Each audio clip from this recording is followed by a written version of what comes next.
क्या भारत ने वाकई दुनिया के सबसे ताकतवर देश अमेरिका को सरेआम ना कह दिया है?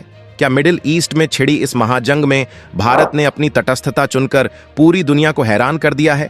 पिछले कुछ घंटों से अंतरराष्ट्रीय गलियारों में एक ही खबर सबसे ज्यादा चर्चा में है कि अमेरिका ने ईरान के खिलाफ सैन्य कार्रवाई के लिए भारत से लॉजिस्टिक और सामरिक मदद मांगी थी, लेकिन भारत ने एक बूंद मदद देने से भी साफ इनकार कर दिया है।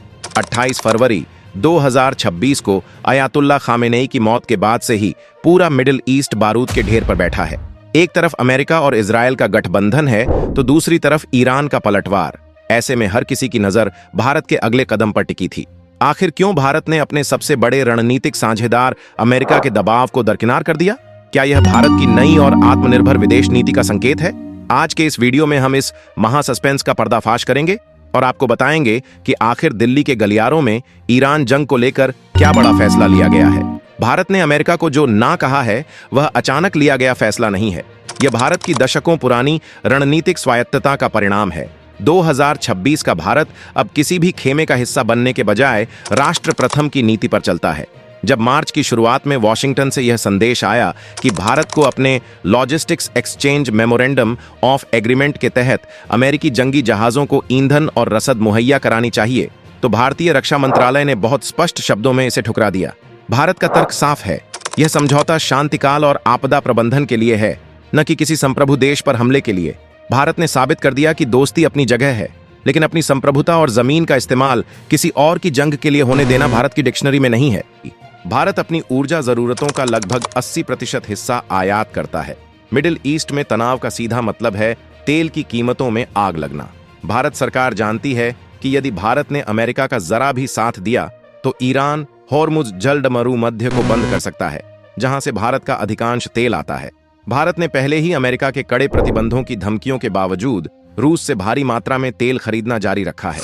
यदि आज भारत इस युद्ध में कूदता तो देश के अंदर पेट्रोल और डीजल की कीमतें 150 से 160 रुपये प्रति लीटर तक पहुंच सकती थीं, जिससे महंगाई अनियंत्रित हो जाती। भारत का ना दरअसल भारतीय जनता की जेब को बचाने का एक मास्टर स्ट्रोक है। ईरान के साथ भारत के रिश्ते सामरिक रूप से बहुत गहरे हैं। भारत ने ईरान के चाबहार बंदरगाह में भारी निवेश किया है। ये पोर्ट भारत को पाकिस्तान को दरकिनार कर अफगानिस्तान और मध्य एशिया तक पहुंचने का रास्ता देता है। यदि भारत अमेरिका की सैन्य मदद करता तो सालों की मेहनत और अरबों डॉलर का यह प्रोजेक्ट एक पल में राख हो जाता। भारत अपने इस गेटवे टू सेंट्रल एशिया को किसी भी कीमत पर खोना नहीं चाहता। भारत की कूटनीति ने यहाँ बहुत समझदारी दिखाई है। हमने अमेरिका को नाराज किए बिना यह समझा दिया है कि ईरान के साथ हमारे रिश्ते भारत के आर्थिक भविष्य के लिए अनिवार्य हैं।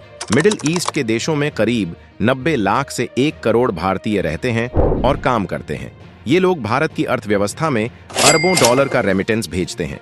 युद्ध की स्थिति में इन भारतीयों की सुरक्षा सबसे बड़ी चुनौती बन जाती है। भारत सरकार ने ऑपरेशन घर वापसी की योजना पहले ही तैयार कर ली है। यदि भारत किसी भी पक्ष का सैन्य साथ देता तो इन मासूम भारतीयों को वहां निशाना बनाया जा सकता था या उन्हें बंधक बनाया जा सकता था। भारत की प्राथमिकता हमेशा से अपने नागरिकों की जान बचाना रही है, न कि किसी विदेशी युद्ध में हथियार उठाना। इजरायल भारत का एक बेहद करीबी रक्षा सहयोगी है और अमेरिका सबसे बड़ा व्यापारिक साझेदार।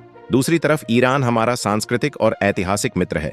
2026 के इस दौर में भारत एक बैलेंसिंग एक्ट कर रहा है।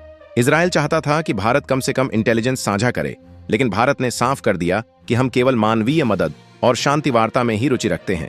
भारत का यह रुख उसे दुनिया के सामने एक मैच्योर पावर के रूप में स्थापित करता है, जो दबाव में आकर नहीं बल्कि विवेक से फैसले लेता है।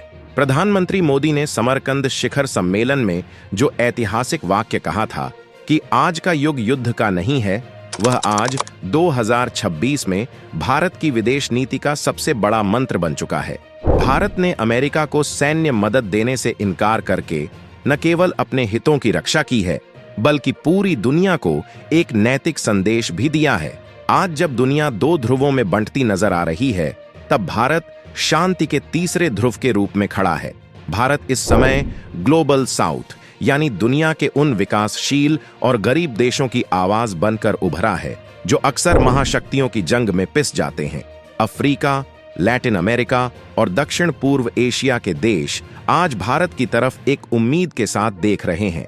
वे देख रहे हैं कि कैसे एक उभरती हुई अर्थव्यवस्था बिना किसी महाशक्ति के सामने घुटने टेके अपनी स्वतंत्र विदेश नीति पर अडिग रह सकती है। भारत का यह ना उन सभी छोटे और मध्यम देशों के लिए एक मिसाल बन गया है जो अपनी संप्रभुता को बचाना चाहते हैं। भारत ने यह साबित कर दिया है कि वह केवल एक क्षेत्रीय शक्ति नहीं बल्कि एक वैश्विक जिम्मेदार शक्ति है। भारत का मानना है कि मिसाइलों और गोलियों से कभी भी स्थायी शांति नहीं आ सकती।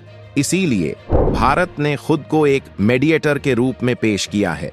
भारत की डिप्लोमेसी आज पर्दे के पीछे से वॉशिंगटन और तेहरान दोनों के साथ संपर्क में है ताकि तनाव को कम किया जा सके और दुनिया को एक विनाशकारी तीसरे विश्व युद्ध की आग से बचाया जा सके। भारत की यह भूमिका उसे दुनिया के अन्य देशों से अलग बनाती है। जहां अन्य देश हथियारों की सप्लाई में जुटे हैं, वहीं भारत टेबल पर बातचीत के माहौल को तैयार करने में अपनी पूरी सॉफ्ट पावर लगा रहा है। यह भारत का बढ़ता हुआ आत्मविश्वास ही है कि आज हम वैश्विक मंचों पर शांति के दूत बनकर खड़े हैं। भारत ने साफ कर दिया है कि हमारी सेनाएं केवल अपनी सीमाओं की रक्षा और अंतर्राष्ट्रीय शांति अभियानों के लिए हैं, न कि किसी साम्राज्यवादी जंग का हिस्सा बनने के लिए। भारत का यह स्टैंड भविष्य के इतिहास में एक ऐसे मोड़ के रूप में दर्ज होगा जहां एक देश ने युद्ध के उन्माद के बीच शांति के विवेक को चुना। भारत के इस ऐतिहासिक फैसले के पीछे एक बहुत बड़ा कारण ब्रिक्स संगठन के प्रति हमारी प्रतिबद्धता और रूस के साथ अटूट रणनीतिक रिश्ते भी हैं। साल 2026 तक आते आते ब्रिक्स अब केवल एक आर्थिक संगठन नहीं रहा, बल्कि यह पश्चिमी प्रभुत्व के खिलाफ दुनिया की एक नई आवाज बन चुका है। रूस और चीन इस युद्ध में सीधे तौर पर अमेरिका की नीतियों के विरोध में खड़े हैं। ऐसे में यदि भारत अमेरिका को सैन्य मदद देने के लिए तैयार हो जाता तो यह ब्रिक्स की एकता पर एक बड़ा प्रहार होता और भारत की छवि एक स्वतंत्र शक्ति के बजाय पश्चिमी पिछलग्गू की बन जाती। भारत जानता है कि अमेरिका अहम है, लेकिन रूस हमारी राष्ट्रीय सुरक्षा की रीढ़ है। S-400, सुखोई और ब्रह्मोस जैसे हथियारों के लिए भारत आज भी रूसी तकनीक पर निर्भर है। 2026 के इस नाजुक मोड़ पर भारत अपने सबसे पुराने साथी को नाराज करने का जोखिम नहीं उठा सकता। इसके अलावा ब्रिक्स में डी-डॉलराइजेशन पर तेजी से काम हो रहा है और दोनों देश स्थानीय मुद्रा में व्यापार कर रहे हैं। अमेरिका को सीधा नो कहकर भारत ने दुनिया को बता दिया है कि वह अपनी रणनीतिक आजादी से कोई समझौता नहीं करेगा। अमेरिका को सैन्य मदद से इनकार करना भारत की कूटनीतिक जीत है। भारत ने साबित कर दिया है कि वह पश्चिम के साथ व्यापार तो करेगा, लेकिन किसी और के दबाव में आकर रूस जैसे अपने भरोसेमंद दोस्त का हाथ कभी नहीं छोड़ेगा। तो दोस्तों, क्या भारत का अमेरिका को मना करना और युद्ध से दूरी बनाना सही फैसला है? अपनी राय कमेंट में जरूर बताएं। अगर यह वीडियो पसंद आया हो तो इसे लाइक, शेयर और चैनल को सब्सक्राइब करें। साथ ही यह भी कमेंट करके बताएं कि आप हमारी वीडियो भारत के किस राज्य से देख रहे हैं। जय हिंद।